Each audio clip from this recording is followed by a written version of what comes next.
अष्टमी को कन्या जो पूजन है, कुमारी पूजन, उसमें निषिद्ध कन्याओं का वर्णन भी श्रीमद् देवी भागवत में दिया गया है।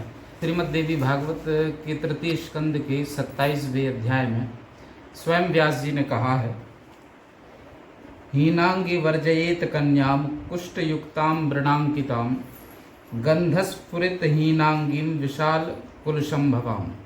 व्यास जी ने कहा कि जो कन्या किसी अंग से हीन हो, कोढ़ तथा घाव युक्त हो, जिसके शरीर के किसी अंग से दुर्गंध आती हो और जो विशाल कुल में उत्पन्न हुई हो, ऐसी कन्या का पूजन में परित्याग कर देना चाहिए।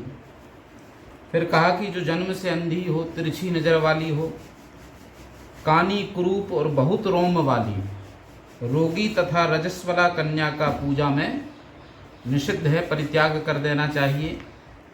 अत्यंत दुर्बल, समय से पूर्व ही गर्भ से उत्पन्न, विधवा स्त्री से जो उत्पन्न कन्या है, उसका भी पूजन में, कुमारी पूजन में परित्याग कर देना चाहिए।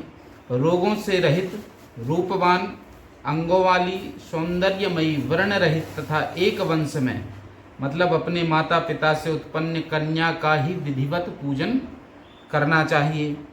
समस्त कार्यों की सिद्धि के लिए ब्राह्मण की कन्या, विजय प्राप्ति के लिए राजवंश में उत्पन्न कन्या तथा धन लाभ के लिए वैश्य वंश, मतलब वैश्यों की कन्या अथवा शूद्र वंश में उत्पन्न कन्या का पूजन करें।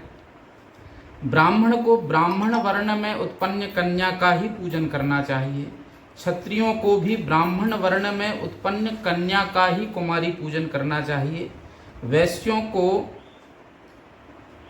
ब्राह्मण और क्षत्रिय, ये दोनों वर्णों की कन्याओं का पूजन करना चाहिए। और वैश्य को वैश्य वर्ण में उत्पन्न कन्या का भी पूजन करना चाहिए। और शूद्रों को चारों वर्णों की कन्याओं का पूजन करना चाहिए। शिल्प कर्म में लगे हुए मनुष्यों को यथा योग्य अपने अपने वंश में उत्पन्न कन्याओं का पूजन करना चाहिए।